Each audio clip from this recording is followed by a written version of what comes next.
Let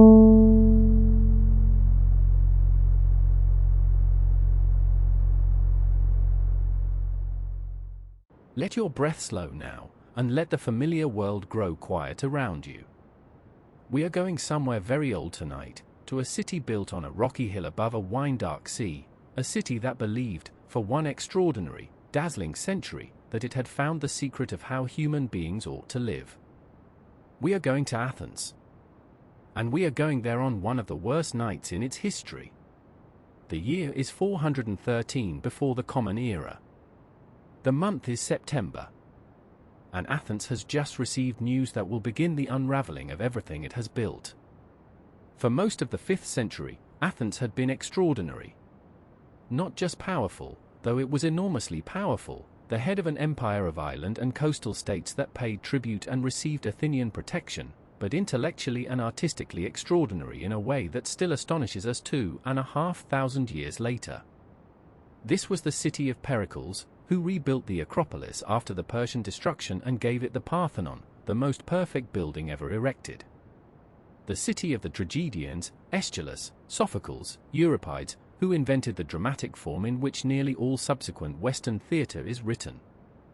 The city of Socrates, who walked the marketplace asking questions so fundamental that philosophy has never finished answering them.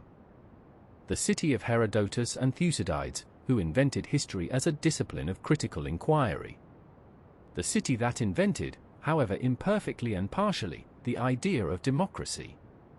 This Athens, at its height, must have felt invincible. Not in the naive way that doomed civilizations sometimes feel invincible, but with a deeper confidence, the confidence of a people who believed that their way of organizing human life was genuinely superior, that the open debate of the assembly, the competition of the theater, the questioning of the philosophers, would produce better decisions and better human beings than the rigid hierarchies of Persia or the military discipline of Sparta. And then came Sicily.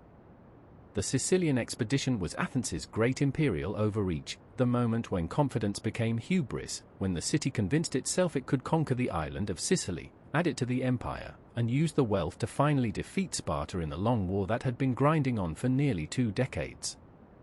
The assembly voted for it in 415, swept up in the enthusiasm of the charismatic young general Alcibiades, who painted a vision of an expanded Athenian empire stretching to the western Mediterranean and beyond. A huge fleet was assembled, 134 triremes, 27,000 soldiers and sailors, the largest force Athens had ever sent abroad. For 2 years the expedition struggled against Syracuse, the great city of Sicily, without achieving decisive victory. Then, in the summer of 413, the Syracusans and their Spartan allies managed to trap the Athenian fleet in the harbor, destroy most of it, and cut off the army's retreat. What followed was a catastrophe of almost unimaginable scale. Thousands of Athenian soldiers were captured and condemned to work in the stone quarries of Syracuse, exposed to sun and cold and disease, with almost no food or water, for months. Most of them died there. Of the 27,000 who had left Athens with such confidence 2 years earlier, almost none returned. The news arrived in Athens in stages, first rumors, then reports, and finally the full brutal truth. Thucydides, who tells us this story, says that the Athenians refused to believe it at first. It was too large a disaster to absorb all at once. Men whose sons and brothers had sailed with the fleet stood in the streets or sat in their houses and could not make the fact real. Let us be in Athens on that September night when the truth has finally been understood. Walk with me through the city in the hours after dark, when the immediate noise of the day has quieted and the grief has settled into stay. The Agora, the great open marketplace at the center of the city, the civic heart of Athenian life where trials were held and philosophers debated and politicians competed and merchants sold their wares, is emptier than usual. A few groups of men stand near the colonnades, speaking in low voices or not at all. Some have been here since the news came, unable to go home, unable to do anything except stand in the public space of the city and absorb the weight of what has happened.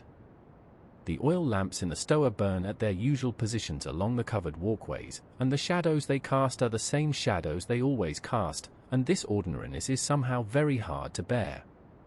The Acropolis is above everything, as it always is. The Parthenon catches the moonlight and gives it back. The white marble has a slight warmth to it in the night, a quality that changes with the moon and the hour, and tonight it is very pale, almost cold. The great goddess Athena stands inside, 40 meters of gold and ivory and divine intelligence, and the city dedicated to her is wounded in a way it has never been wounded before. Not by an enemy at its gates, not yet, but by its own ambition, its own confidence, its own democratic vote to reach for too much. At the port of Piraeus, a few miles from the city, women have been waiting. They came when the first rumors arrived, and they have been waiting in the dark of the harbor for 2 days now, looking out at the water. The sea is calm tonight, the Aegean moving with its usual indifferent rhythm, the lights of some fishing boats far out on the water. No trireme will come home with victory garlands. What is coming, slowly, over months and years, is the long working out of what this disaster means for Athens, for the war with Sparta, for the democracy. In the council chamber on the Acropolis, men are still meeting. Thucydides tells us that the assembly was in a state near panic. They began immediately to debate what could be done, how the city could be defended, what alliances might be made, what resources remained. The Athenians were not people who gave up easily, and even on this night there were those who were already calculating what could be salvaged, what could be rebuilt. This was, after all, a city that had been physically burned by the Let the city rest now. The lamps are burning low in the agora. The women at Piraeus are still watching the water, though they are cold now and some have wrapped their cloaks around themselves against the September night. The council has adjourned until morning. Somewhere in the Ceramicus, the potter's district, a dog is barking. The Parthenon above is moonlit and still. Athens will survive this night. It will fight on, it will debate, it will produce more philosophy and more theatre and more bad political decisions and more moments of extraordinary human courage. But nothing will quite be the same as it was before. The golden age is over, though the city does not yet know how to grieve it.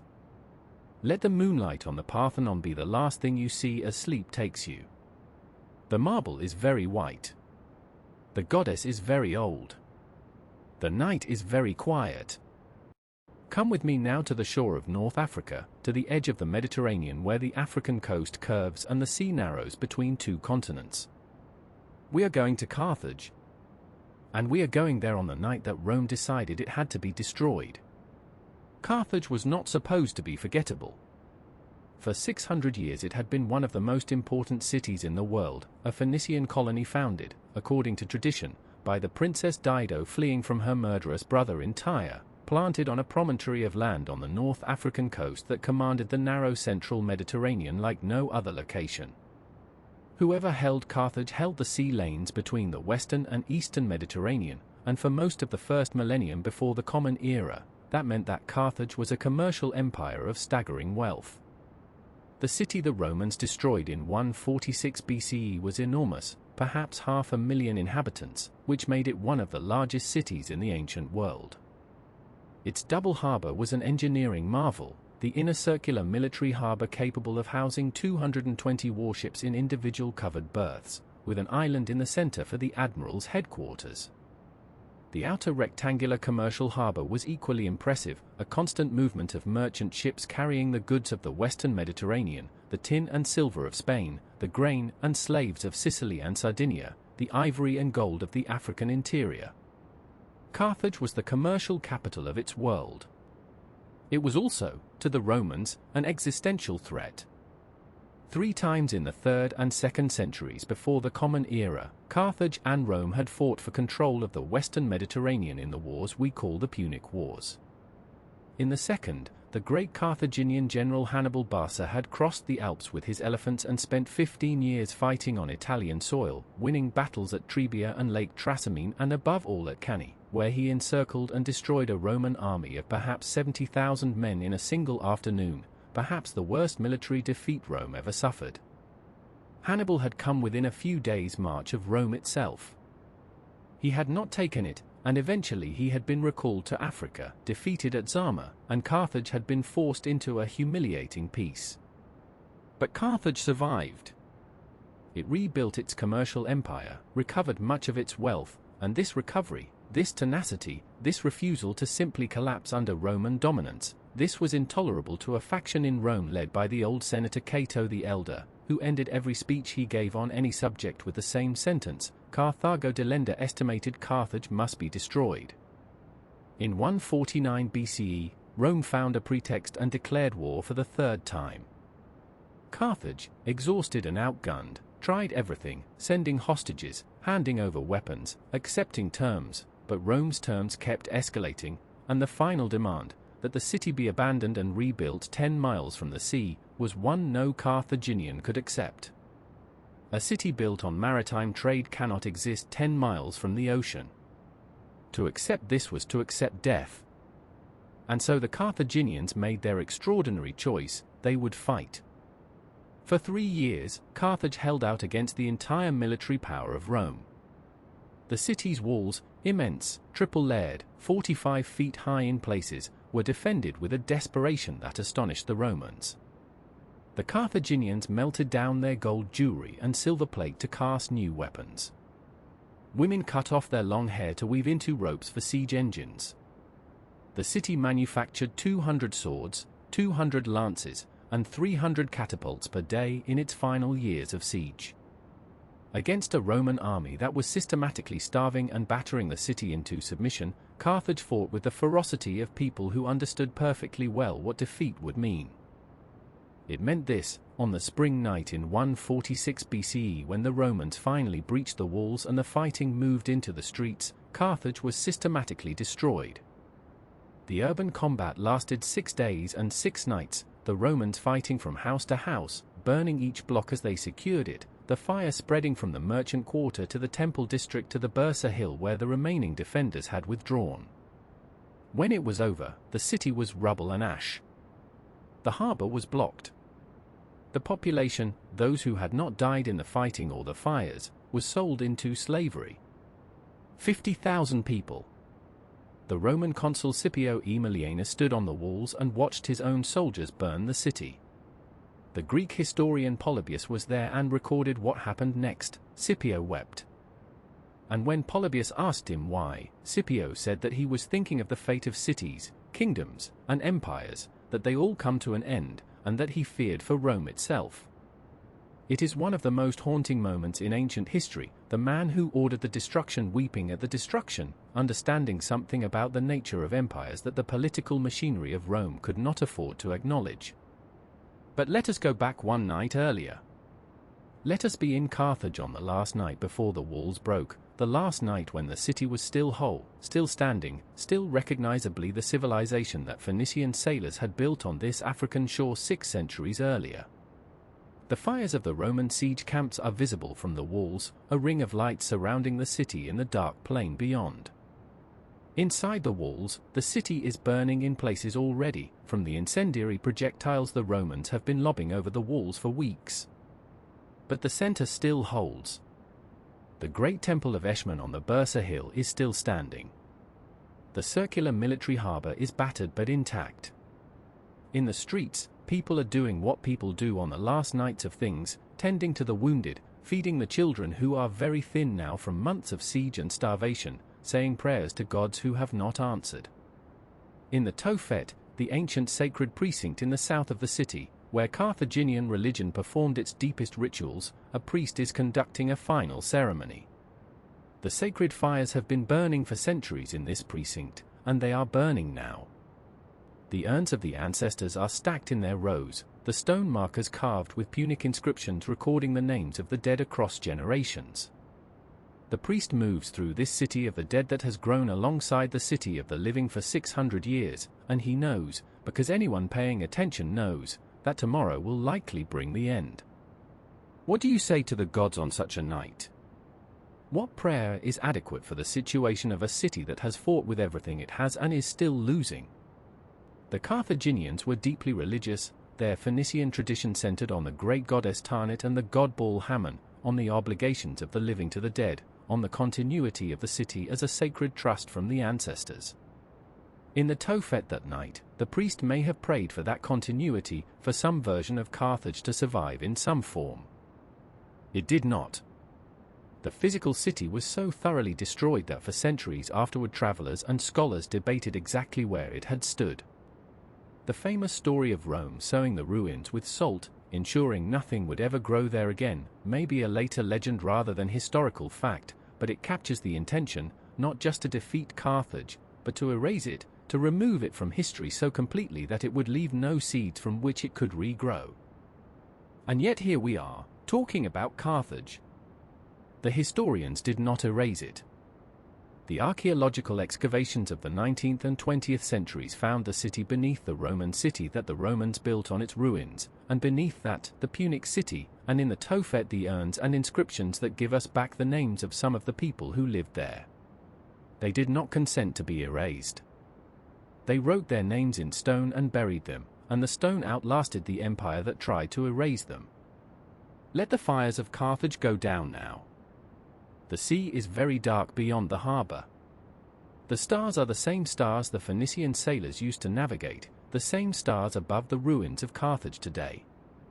The priest has finished his prayers.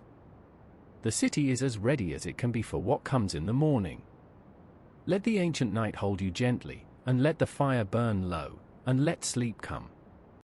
We are going somewhere that required extraordinary courage simply to imagine, a world built on water in the middle of a mountain lake at 2,000 meters of elevation, a city that grew from a small island to the capital of the largest empire in the Americas in the space of 200 years, a place that men who had traveled widely and seen many things would call, when they finally reached it in November of 1519, the most beautiful city they had ever seen.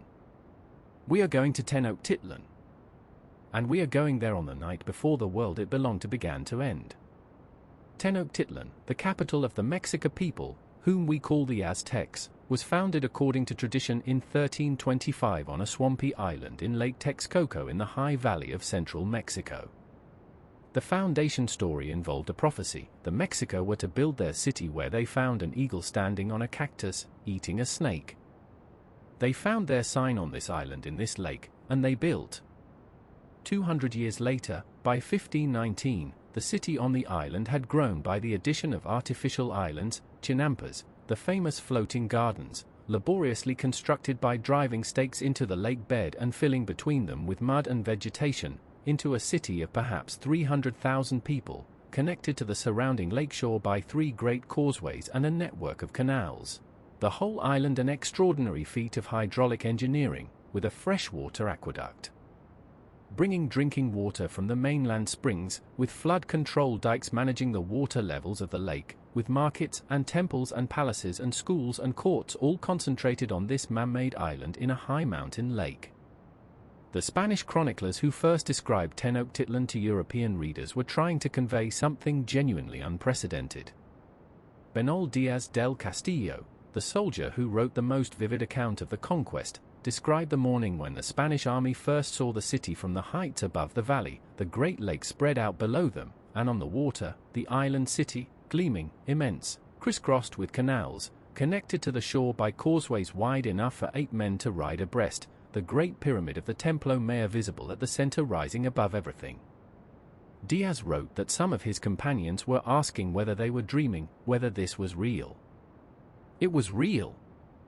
And on this night, the night of November 7, 1519, the night before Hernan Cortés and his army would walk along the great southern causeway into the city as guests of the Emperor Moctezuma, it was also, though no one in it could have known this, in the last full year of its existence. Let us be in the city on this night. Not in the palace, not in the Great Pyramid, but in the city itself, in the neighborhoods of the ordinary Tenochtitlan, the Chinampas gardens at the edge of the island where farmers grew their flowers and vegetables and corn in the rich lake-bottom mud, the market neighborhoods where craftspeople were settling in for the night after a day at the great market of Tlatelolco, the temple district where the priests were moving through their nighttime rituals as they had moved through them every night for generations. The sounds of the city at night were different from a European city of the same period. There were no horses. Horses had not existed in the Americas until the Spanish brought them, and the lack of large draft animals meant a different relationship between human labor and transport, a city of porters and canoes rather than carts and horses. The canals were quieter than streets at night, The canoe traffic that had moved through them all day carrying goods and people had slowed, and the water moved between its stone-edged banks with a soft sound that mixed with the night sounds of the lake, the frogs, and the birds that nested in the reed beds at the island's edges. At the Templo Mayor, the great double pyramid at the center of the ceremonial precinct, dedicated to the sun god Huitzilopochtli and the rain god Tlaloc, the fires on the twin summits were burning. They burned always, tended by priests whose duty it was to keep them alive, because for the Mexica the fires at the top of the Templo Mayor were not merely ceremonial but cosmological. They were the fires that kept the sun moving, that maintained the universe in its correct relationship between the human world and the divine. The Mexica understood the world as requiring human maintenance, divine energy as something that needed to be fed and tended or it would run down, like a fire that needs fuel. This was a world in which the sacred was not separate from the everyday but woven through it, in which the agricultural cycle and the religious calendar were the same thing, in which the movement of the stars determined the timing of rituals, in which the great social institutions of the empire, the military orders, the merchant guilds, the schools, the courts, all operated within a framework of religious meaning that the Templo Mayor at the center of Tenochtitlan physically embodied. Moctezuma II had been emperor since 1502, and he was by all accounts a man of genuine intelligence and genuine difficulty, a ruler who had expanded the empire considerably, who was deeply religious, who was also, in 1519, confronting something his tradition had given him no tools to understand.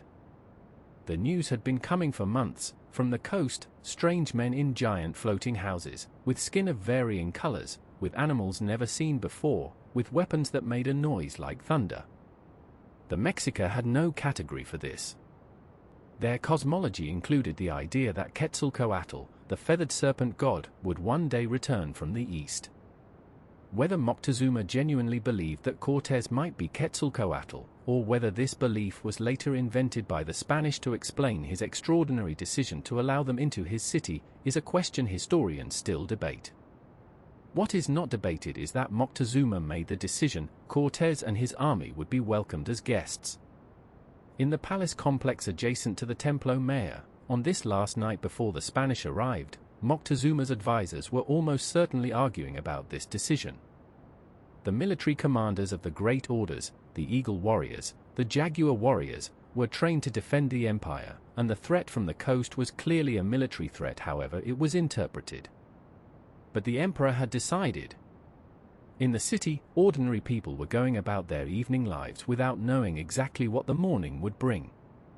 The merchants were tallying their accounts from the day's trading. The farmers on the Chinampas were checking their irrigation channels. The priests were conducting the evening rituals that kept the cosmos in order.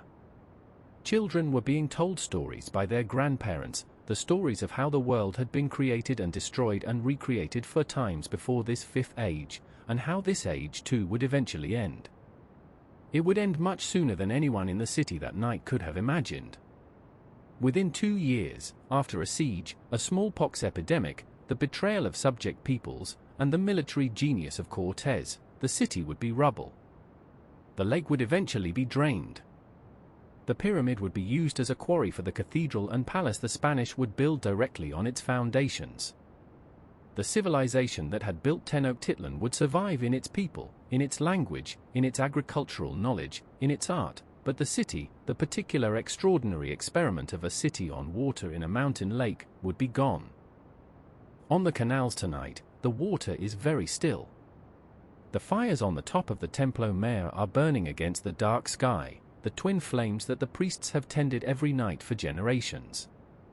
The volcanoes, Popocatépetl, the Smoking Mountain, and Iztaccíhuatl, the Sleeping Woman, are white with snow against the stars, the same mountains that have watched over this valley since before there were people to look at them.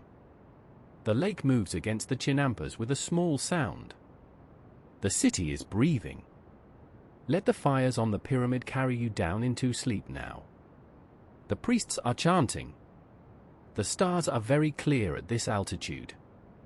The water of the lake is dark and still and reflects the night sky so perfectly that the city seems to float between 2 heavens, the one above and the one below, suspended between sky and sky on this last quiet night. Sleep now. The fires are burning. The world is still whole. Come with me now to a small house in a city in the Ural Mountains, at the edge of Asia. The house is an ordinary merchant's house, 2 stories, wooden, set on a quiet street in Yekaterinburg, an industrial city of the Russian interior, unremarkable, the kind of city that exists to process or unmove goods. The house has been requisitioned by the revolutionary government. Its windows have been painted over so that no one can see in or out. A high wooden fence has been built around it. Armed guards walk the perimeter. Inside the house, in the summer of 1918, there lives a family. The family is a father, a mother, 4 daughters, and a son. The father is 49 years old. He has a neat beard going grey, the build of a man who has worked physically all his life, and the manner of someone who was trained from birth to be certain kinds of things, ceremonially dignified, personally reserved, genuinely kind in a limited way, but was never trained for what has happened to him. The mother is 45, German-born, deeply religious, her health broken by years of anxiety over her son's illness. The son, Alexei, is 13, slight and pale, with the hemophilia that has shadowed every day of his short life and that his mother has spent years trying to cure through prayer and, for a time, through the intervention of a Siberian mystic named Rasputin. The 4 daughters are named Olga, Tatiana, Maria, and Anastasia, and they are between 17 and 23 years old. The father's name is Nicholas Alexandrovich Romanov, and he was, until March 1917, Tsar of all the Russias, the autocrat of an empire stretching across 11 time zones, from the Baltic to the Pacific, from the Arctic to the borders of China and Persia. His family had ruled Russia for 300 years. His great-great-grandmother was Catherine the Great. His great-grandfather was the Tsar who defeated Napoleon. His grandfather was the Tsar who freed the serfs.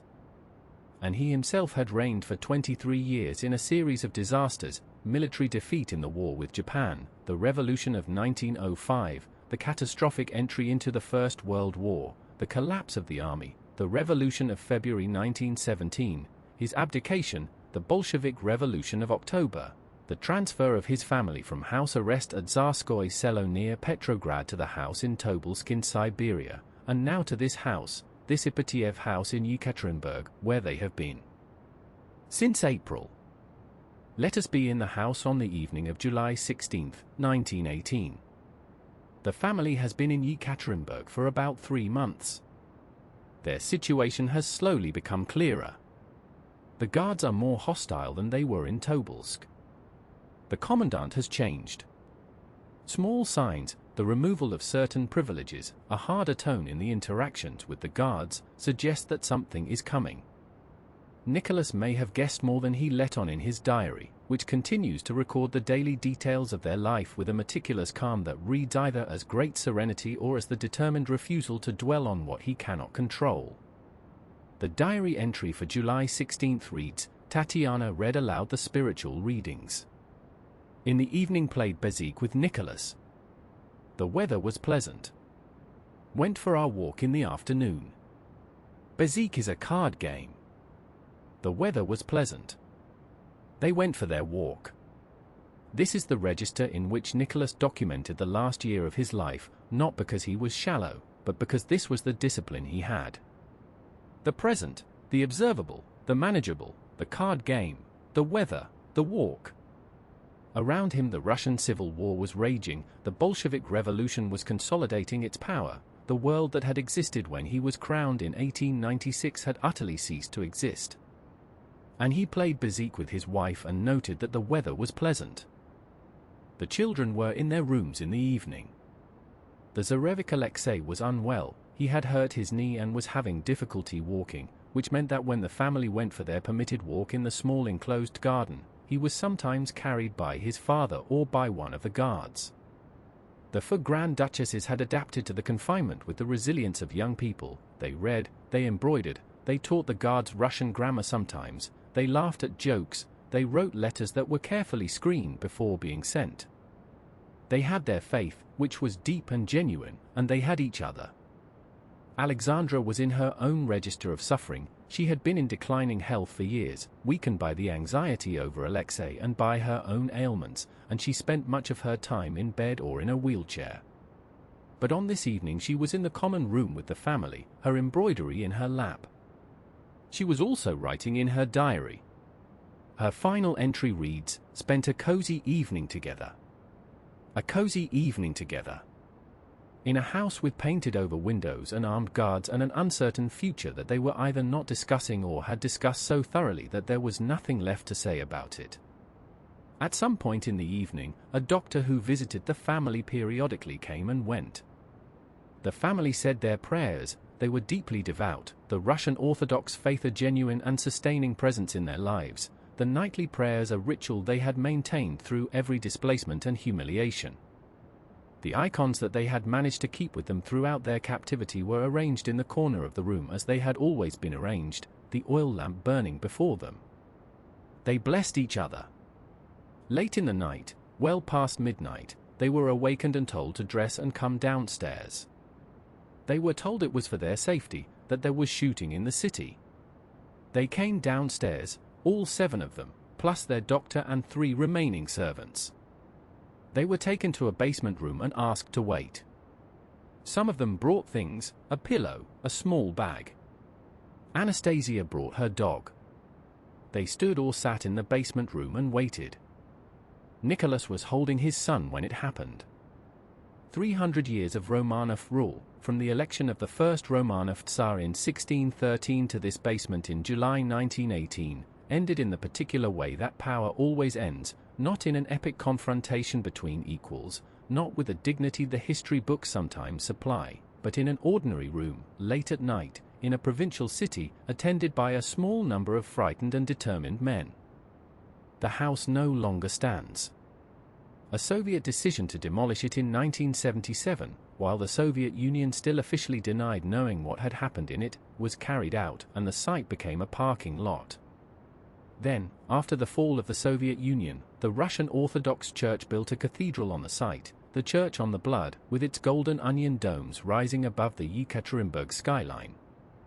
Inside, there are icons of Nicholas and Alexandra and the children, who have been canonized as martyr saints. People come to light candles before them. The last evening was cozy. The prayers were said. The icons were in their corner with their lamp. The children went to sleep. And in the morning there was the basement, and then there was nothing, and then there was eventually the cathedral, and the candles, and the icons, and people who still come. Let the candles burn low now. The prayers have been said. The family is at rest. In the Russia outside the house, a vast and violent history is grinding on. It will grind on for decades before it quiets. But in this room, in this hour, there is only the lamp before the icons and the sound of breathing and the ordinary quiet of people who have said everything there is to say and are simply being together in the last of the night. Sleep now, in the warmth and the stillness. The lamp is burning. The night is very quiet.